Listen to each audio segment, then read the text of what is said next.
წმინდა მაქსიმე აღმსარებლის საღვთისმეტყველო კონფერენციის მონაწილეები სრულიად საქართველოს კათოლიკოს პატრიარქმა, მცხეთა თბილისის მთავარეპისკოპოსმა და ბიჭვინთისა და ცხუმ-აფხაზეთის მიტროპოლიტმა, უწმინდესმა და უნეტარესმა ილია მეორემ მიიღო. საქართველოს ეკლესიის მეთაური წლევანდელი კონფერენციის თემებით დაინტერესდა. ასევე სტუმრებს შესთავაზა მომავალ წელს ეს ღონისძიება უფრო დიდი მასშტაბით ჩატარდეს. 2012 წელს წმინდა მაქსიმეს დაბადებიდან 1350 წელი აღინიშნება. შეხვედრის ბოლოს კათოლიკოს პატრიარქმა სტუმრებს ავე მარია მოასმენინა და მცენარეების ორანჟერია დაათვალიერებინა. საპატრიარქოსთან არსებულ ახალგაზრდობის სულიერი და ინტელექტუალური განვითარების ცენტრში წმინდა მაქსიმე აღმსარებლისადმი მიძღვნილი საღვთისმეტყველო კონფერენცია გაიმართა. მსგავსი სახის ღონისძიება წელს უკვე მეოთხედ ტარდება. მომხსენებლებმა კონფერენციაზე წმინდა მაქსიმე აღმსარებლის ცხოვრებასა და მოღვაწეობაზე ახალი მასალები წარმოადგინეს. სპეციალურად დღევანდელი დღისთვის მეცნიერები სხვადასხვა ქვეყნიდან ჩამოვიდნენ. ამოსული არის ძალიან ბევრი უცხოელი, რომლებიც სხვადასხვა ტიპის, სხვადასხვა სახის მოხსენებებს წაიკითხავენ და მაქსიმე აღმსარებლის ღვაწლს შეაფასებენ სხვადასხვა კუთხით. ვფიქრობთ, რომ ეს ჩვენთვის ძალიან მნიშვნელოვანი ღონისძიებაა და ჩვენი ქართული ნაწილით საკმაოდ სერიოზულ მონაწილეობას იღებს მასში. ვისურვებთ, რომ მომავალში გაგრძელდეს ეს კარგი ტრადიცია, რომელიც საპატრიარქოს მიერ არის ხელდასხმული და მოწოდებული. წმინდა მაქსიმეს მრავალი დოგმატიკური, ეგზეგეტიკური და ზნეობრივი ხასიათის სწავლებანი აქვს შექმნილი. იგი 580 წელს კონსტანტინოპოლში დაიბადა. მთელი ბავშვობა წმინდა წერილსა და სასულიერო წიგნებს კითხულობდა. მოგვიანებით წმინდას მწიგნობართ უხუცესობა ებოძა. ხოლო როდესაც ქვეყანაში მონოთელიტობის ანუ ქრისტეს ორბუნებიანობის მიმდევრები მომრავლდნენ, წმინდა მაქსიმე მათი მხილება დაიწყო. წმინდას ამის გამო მრავალი განსაცდელი შეხვდა. იგი რამდენჯერმე გადაასახლეს კიდეც. ბოლოს კი სასამართლო გაიმართა, სადაც წმინდა მაქსიმე აღმსარებელს ენა და მარჯვენა ხელი მოაჭრეს. ამის შემდეგ იგი ლაზიკაში გადაასახლეს. რამდენიმე ისტორიკოსის ცნობით წმინდა მაქსიმეს განსასვენებელი საგერში არსებული წმინდა არსენის ტაძარია, თუმცა მისი საფლავი ბოლო დრომდე მიკვლეული არ იყო. ერთი წლის წინ კი ეკლესიაში არქეოლოგიური სამუშაოები დაიწყო და საკურთხეველში საძვალი აღმოაჩინეს, რომელიც სავარაუდოდ წმინდა მაქსიმე აღმსარებელს ეკუთვნის. არქეოლოგიურ სამუშაოებთან დაკავშირებით კონფერენციაზე ახალი მასალები იქნა წარმოდგენილი. ეს არის და მთლიანად იქვიტყვით და კონკრეტულად შემიძლია ვთქვა მოკლედ ის, რომ პრინციპში ის ნაწილები საკურთხეველში აღმოჩნდა. ეს ნაწილები ძალიან საინტერესოა, ასე ვთქვათ, როგორც თავისი დაზიანების მათი სახე ისეთია, რომელიც შესაბამება წმინდა მაქსიმეს და მისი მოწაფეების წამების შესაბამისი დაზიანებები შეინიშნება ამ წმინდა ნაწილებზე, რაც გვაძლევს საშუალებას ვიფიქროთ, რომ წმინდა მაქსიმე და მისი მოწაფეები არიან და გარდა ამისა აღმოჩნდა კიბე, რომელიც გათხრების შედეგად კიბე, რომელიც წმინდა ნაწილებთან პირდაპირ ჩადის. ანუ ეს თაყვანისცემის ადგილია, როგორც ჩანს და უკვე ამით კიდევ ერთხელ დასტურდება, რომ წმინდა მაქსიმეს საფლავი ნამდვილად საგერშია და ეს ნაწილები წმინდა მაქსიმეს და მისი მოწაფეებისა. წმინდა მაქსიმე აღმსარებლის სახელობის კონფერენცია ხვალ საგერისა და ლენტეხის ეპარქიაში გაგრძელდება და კვირას თბილისში დასრულდება.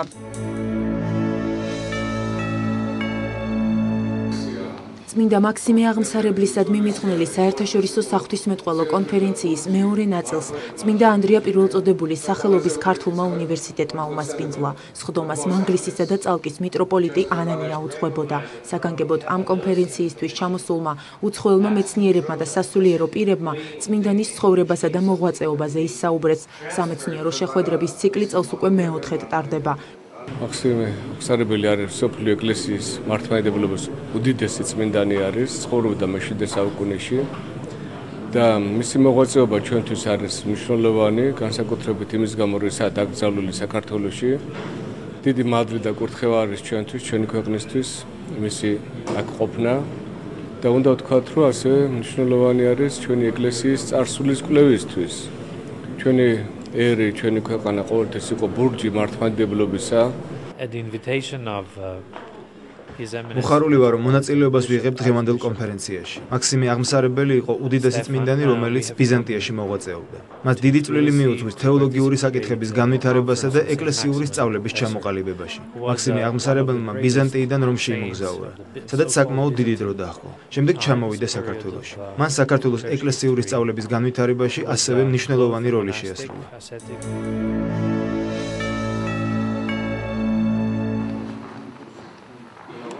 სრულიად საქართველოს კათოლიკოს პატრიარქმა მცხეთა თბილისის მთავარეპისკოპოსმა და ბიჭვინთისა და ცხუმ-აფხაზეთის მიტროპოლიტმა უწმინდესმა და უნეტარესმა ილია მეორემ იეზიდთა სასულიერო დელეგაციას უმასპინძლა. საქართველოს ეკლესიის მეთაურმა ერაყიდან ჩამოსულ სტუმრებს ვიზიტისთვის მადლობა გადაუხადა და იეზიდთა ახლანდელი მდგომარეობით დაინტერესდა. დელეგაციის წევრებმა საქართველოსთან საუკუნოვან კავშირზე ისაუბრეს და კათოლიკოს პატრიარქი ერაყში მიიწვიეს. როგორც სტუმრებმა აღნიშნეს, 1,5 მილიონი იეზიდი მსოფლიოს სხვადასხვა ქვეყანაში ცხოვრობს.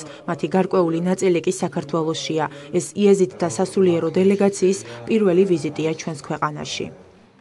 ჩვენ გულითაგად მოგესალმებით საქართველოს ეკლესიის სახელით, პირადად ჩემი სახელით და მოხარული ვარ თქვენი ჩამოგზავნებით საქართველოში. ჩვენ უძველესი ერები ვართ, დიდი კულტურით, დიდი ისტორიით. ეს კულტურა და ისტორია უნდა იყოს შენარჩუნებული. მადლობა, რომ მოგვეცა საშუალება ჩამოსულიყავით თქვენს ქვეყანაში და ჩვენი თანამემამულეები მოგვენახულებინა. ღმერთს ვევედრებით დაიფაროს თქვენი ქვეყანა. მადლობა თქვენ და სრულიად საქართველოს, რომ ჩვენს თანამემამულეებს მიეცით შესაძლებლობა საუკუნეების განმავლობაში შეენარჩუნებინათ სარწმუნოება და ადათ-წესები.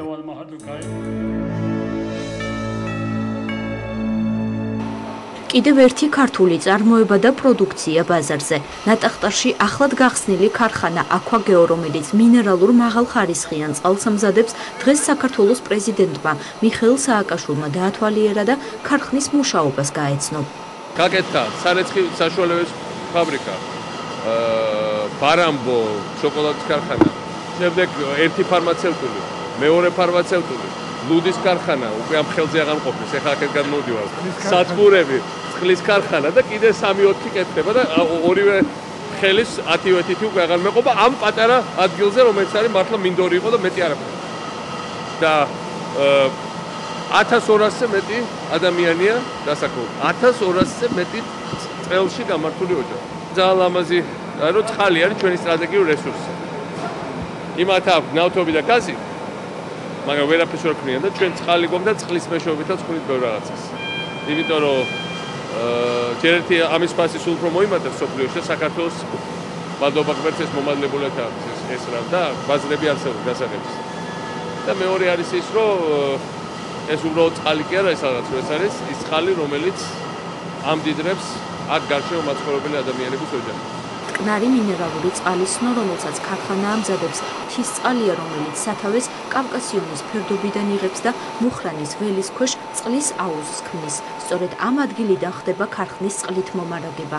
როგორც საწარმოს თანამშრომლებმა განგვიმარტეს, სნო ეკოლოგიურად სუფთა წყალია და მისი დაბინძურება გარემო ფაქტორების გავლენით შეუძლებელია. კარგია, როდესაც ქვეყანაში ხსნება ასეთი დონის ქარხანა, რომელსაც შეუძლია მაღალი ხარისხის პროდუქციის გამოშვება, ქვეყნის ეკონომიკისთვის, ადგილობრივი მოსახლეობისთვის კარგია, იმიტომ რომ 100 ადამიანამდეა დასაქმებული. ქარხანა შექმნილია სრული პირობები იმისთვის, რომ მაქსიმალურად კომფორტულად ვიძინოთ თავი და ვაწარმოოთ ხარისხიანი პროდუქცია. წყლის ქართული კომპანიის ერთ-ერთი უმთავრესი მიზანი ადგილობრივი მცხოვრებლების დასაქმებაა. ქარხანას რუსეთ-საქართველოს ომში დაზარალებული ათეულობით თანამშრომელი წავს დასაქმებული. გავიგე ეს ქარხანა იხსნებოდა, გამიხარდა და დამასაქმეს.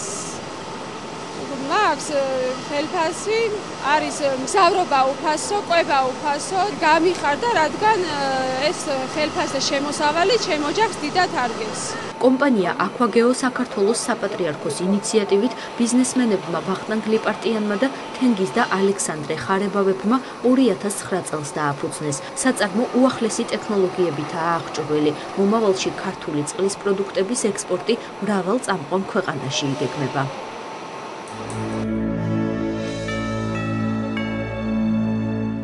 რატომ მოვიდა ნინო და რატომ წავიდა შუშანიკი? ამ სახელწოდების წიგნების პრეზენტაციას სრულიად საქართველოს კათოლიკოს პატრიარქის საერთაშორისო საქვემოქმედო ფონდმა უმასპინძლა. კრებული თანამედროვე ქართულ ენაზეა დაწერილი და წმინდა ნინოსა და წმინდა შუშანიკის ისტორიასა და მოღვაწეობაზე მოგვითხრობს. როგორც ავტორი ნანა კვარაცხელი აღნიშნავს, წიგნი ქართული ენითა და დამწერლობით დაინტერესებული საზოგადოებისთვისაა განკუთვნილი. გამოცემა უნიკალური თავკიდური ასოებით არის გაფორმებული, თან კი რუსული კომენტარი და თარგმანი ახლავს. ეს არის საკითხავი ლიტერატურა იმათთვის, ვინც სწავლობს ქართულ ენას, ქართულ ლიტერატურას. მეორე ფუნქცია წიგნისა გახლავთ ის, რომ ის არის სავიზიტო წიგნი. სავიზიტო რას ნიშნავს? საქართველოს ნებისმიერ მოქალაქეს შეუძლია თან წაიღოს, მიართვას უცხოელს და როგორც აი მაჩვენებელი მისი კულტურის.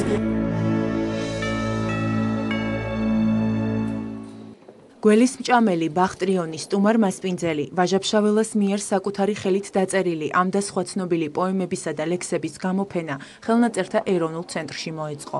ღონისძიება პოეტის 150 წლის იუბილესადმი მიძღვნილი კვირეულის ფარგლებში ტარდება. საარქივო ფონდებში დაცული ფოტომასალა, მოთხრობებისა და პუბლიცისტური წერილების ავტოგრაფები და თანამედროვე კალიგრაფების მიერ შესრულებული ვაჟას ნაწარმოებები საგანგებოდ დღევანდელი დღისთვის გამოიფინა.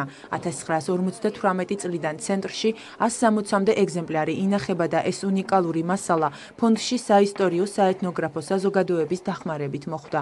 სპეციალისტები ხაზს უსვამენ პოეტის წერის მანერასა და მის უჩვეულო სამუშაო პროცესს. როგორც ამბობენ, ვაჟას ერთხელ დაწერილის გადაწერა არ ჩვეოდა, ამიტომაც ერთ გვერდზე შესაძლოა ლექსს, განცხადებასა და პირად წერილსაც შეხვდეთ.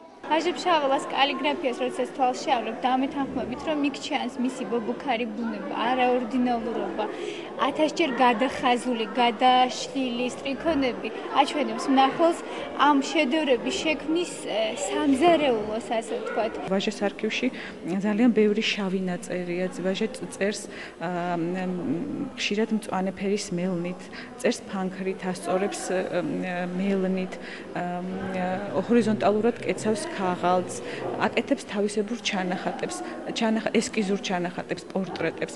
საინტერესოა, რომ ვაჟას ყველა პორტრეტი გავს ერთმანეთს და რაღაცა საკუთარი პროფილის მიმსგავსებაც არის ერთგვარად. საიუბილეო ღონისძიებას საერთაშორისო ქართული სკოლაც შეუერთდა. ბავშვებმა გამოფენა ვაჟას შემოქმედებიდან შესრულებული კომპოზიციებით დაამშვენეს. აქვე მათ საგანგებოდ მომზადებულ სიძველის ეფექტით დაბეჭდილ ფურცლებზე პოეტის ნაწარმოებებიდან რამდენიმე სტროფიც გადაწერეს. ვაჟა-ფშაველას 150 წლის თავთან დაკავშირებით ჩვენს დიდი სამზადისი გქონდა. ბავშვებმა თიხისაგან მისი ნაწარმოებების მიხედვით გამოწერწეს სხვადასხვა სიუჟეტები და სხვადასხვა თემატიკაზე წარმოადგინეს ეს ნამუშევრები და დღეს ძალიან გვიხარია, რომ ესეც მნიშვნელოვანი ადგილას, რაც ბავშვებისთვისაც ასევე ძალიან წმინდა და დიდი ადგილია და რადგანაც ვაჟა-ფშაველას ხელნაწერებსაც გაეცენ, აქ მათი ნამუშევრებით სამოთგვერდით არის ზუსტად წარმოდგენილი. ნახე ვაჟა-ფშაველას ნაწარმოები, ლექსები ნახე როგორც ისა ნახე როგორი დაწერილია და ძალიან მომეწონა. ვაჟას შემოქმედების მოყვარულებს პოეტის ხელნაწერების ხილვა 4 დღის განმავლობაში შეეძლებათ. გამოფენა ხელნაწერთა ეროვნულ ცენტრში 28 ოქტომბერს დასრულდება.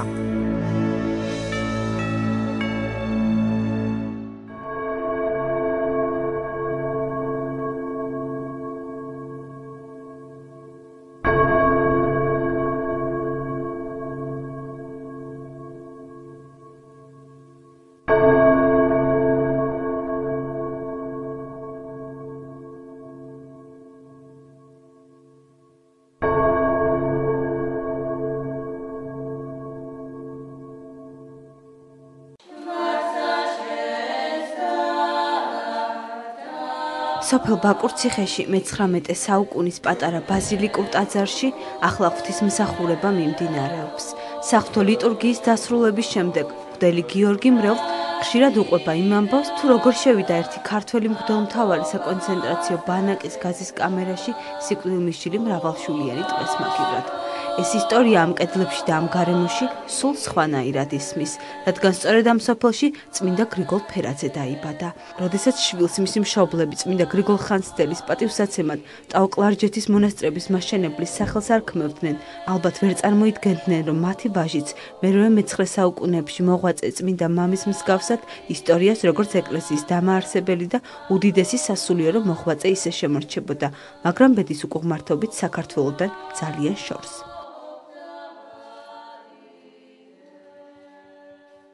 ფაქტურად ყველა ბაკურციხელმა იცის, რომ სოფელ ბაკურციხეში დაიბადა წმინდანი რომელმაც ესე იგი თავისი წმინდა ცხოვრებით აჩვენა მაგალითი ღირსეული მოქალაქისა, ღირსეული ქრისტიანისა, ჭეშმარიტი აღმსარებელისა და მოწამისა, რომელმაც თავი დასდო სარწმუნოებისათვის, თავი დასდო მოყვასისათვის და ამით მაგალითი გვაჩვენა ჩვენ, როგორ უნდა იცხოვროს თითოეულმა მოქალაქემ.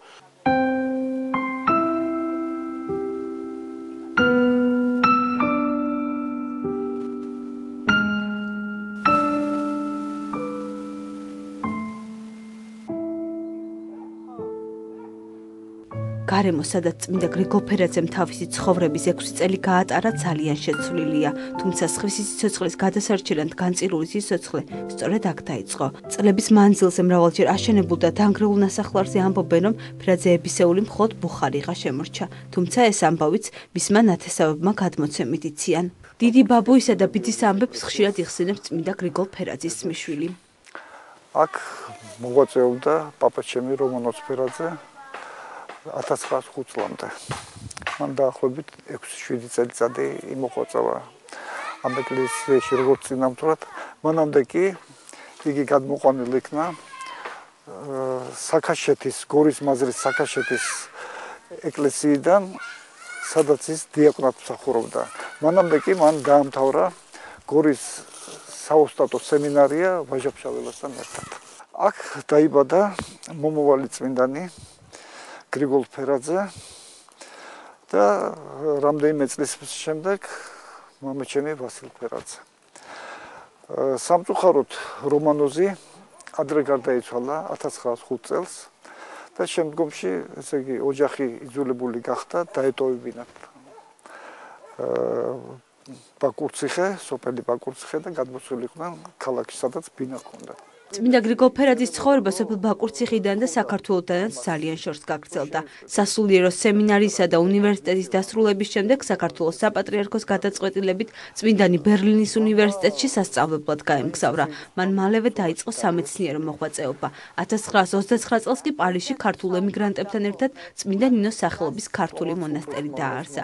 1931 წელს კი წმინდა გრიგოლ ფერაძე ფერად აღიკვეცა. 3 წლის შემდეგ კი არქიმანდრიტობა ებოცა. 1933 წლიდან კი პოლონეთში, ვარშავაში მოღვაწეობდა. სწორედ ამ პერიოდიდან იგი საქართველოში დარჩენილ ოჯახის წევრებთან წერილების მიწერას წყვეტს, რადგან იცის, რომ ემიგრანტის სასულიერო პირის წერილები თბილისში მყოფ დედას და ძმებს საფრთხეს შეუქმნის. ბოლო წერილებში იწერებოდა, რომ სთხოვდა მამას, რომ შეეწყვეტა მიწერ-მოწერა, იმიტომ რომ ვიციო მან რაც ხდება და რა რეპრესიებიც მიმდინარეობსო და მამა მაინც ესე იგი აგზელებდა მიწერ-მოწერას და აი ბოლო წერილი მისი გამოგზავნილი 36 წელს რომ უკვე კატეგორიულად რომ ეს ჩემი ბოლო წერილიაო.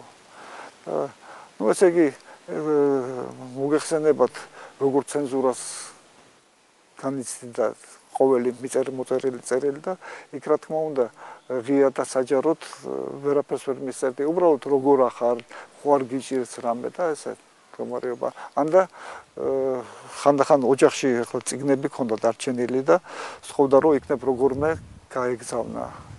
იქ სამეცნიერო კვლევებისთვის სასაჭიროებოდა და მალე ბაკურციხეში წმინდა გრიგოლ ფერაძის სახელობის სახლ-მუზეუმი გაიხსნება. ამ სოფელში არსებული 3 ისტორიული გვარის წარმომადგენლები დღეს იმიტომ შეიკრიბნენ, რომ მათი წინაპრების ხსოვნა სხვადასხვა პროექტების განხორციელებით გადაარჩინონ. ფერაძეების ძალისხმევით აქ მრავალფუნქციური სახლი აშენდება, რომელიც მათი აზრით მრავალ ტურისტს მოიზიდავს. გეგმები აქვს სარაჯიშვილებისა და ვაჩნაძეების შთამომავლებსაც. დღეს შეკრებილებმა საზოგადოება ბაკურციხე დააარსეს.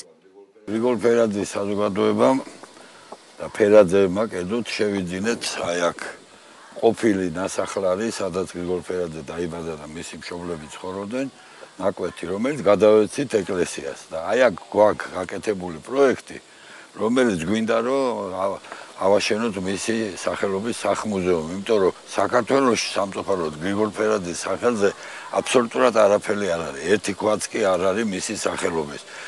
ეხლა გაჩნდა ქუჩა თბილისში, იქ აშენდება სკოლა გრიგოლ ფერაძის სახელობის, მაგრამ აი აქ ბაკურციხეში ამ ულამაზეს ადგილას გვინდა აშენდეს ეს მუზეუმი, რომელშიაც იქნება ექსპოზიცია არა მარტო გრიგოლ ფერაძის, არამედ პოლონეთში დაღუპული ქართველი ოფიცრების, რომელიც 200 ოფიცერი ცხოვრობდა და ვისი სულიერი მამაც იყო გრიგოლ ფერაძე. ნუკრი ქანთარია ვაჩნაძეების შთამომავალია. ამგვარი ოჯახები ერთ დროს სოფელ ბაკურციხეში მრავლად იყო.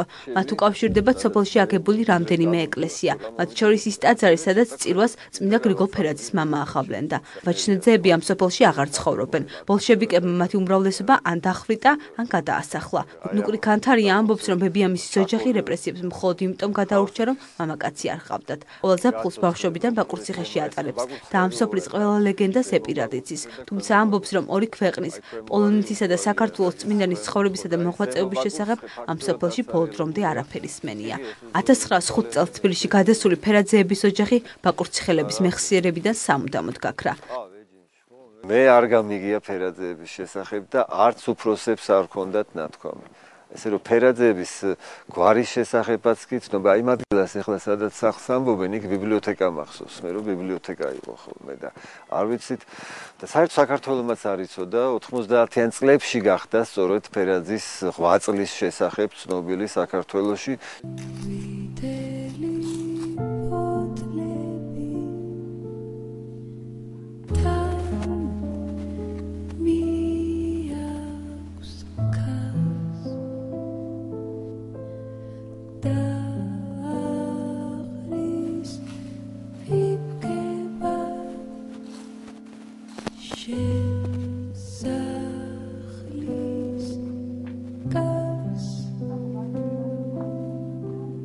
სოფელი ბაკურციხე კიდევ ერთ გვართან არის დაკავშირებული. ერთ დროს აქ დავით სარაჯიშვილს ადგილი შეუსყიდია, რომელიც შემდეგ ალექსანდრე სარაჯიშვილისთვის გადაუცია. ევროპულ სტილში გაწყობილი ნაგებობა, რომელშიც ცენტრალური გათბობაც კი იყო გაყვანილი, ახლა ნასახლარს გავს. ეს შენობა, პირველი შენობა, რომელსაც ხედავთ, ეს იყო საცხოვრებელი სახლი დავით სარაჯიშვილის, რომელიც შემდგომში გადასცა ალექსანდრე სარაჯიშვილს ანდერძით.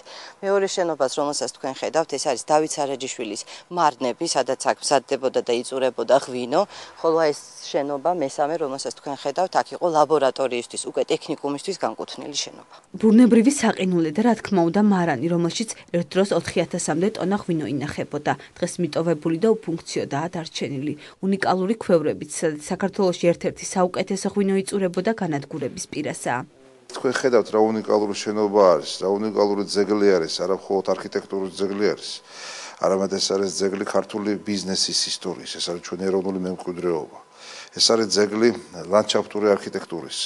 აქ ხედავთ უამრავ ასე ვთქვათ, საკმაოდ საინტერესო სცენარეს, ხანდახან ალექსანდრე სარაჯიშვილის სახლი გოგონებს და მისი ეზო ბოტანიკურ ბაღსაც, ხო? ესე იგი ეს საგანგებო რაღაც სიყვარულით შექმნილი კუთხე იყო და დღეს ეს კუთხე არის გაპარტახებული. უძველესმა სოფელმა, სადაც წმინდა გრიგოლ ფერაძე დაიბადა, სადაც ვაჩნაძეები ეკლესიებს აგებდნენ და სარაჯიშვილები ამ მხარეში საუკეთესო ღვინოს წურავდნენ, პროექტით, რომელიც ამგვარი წარმომადგენლებმა წამოიწყეს, მთელ ქვეყანას საკუთარი თავი კიდევ ერთხელ თავიდან უნდა გააცნოს.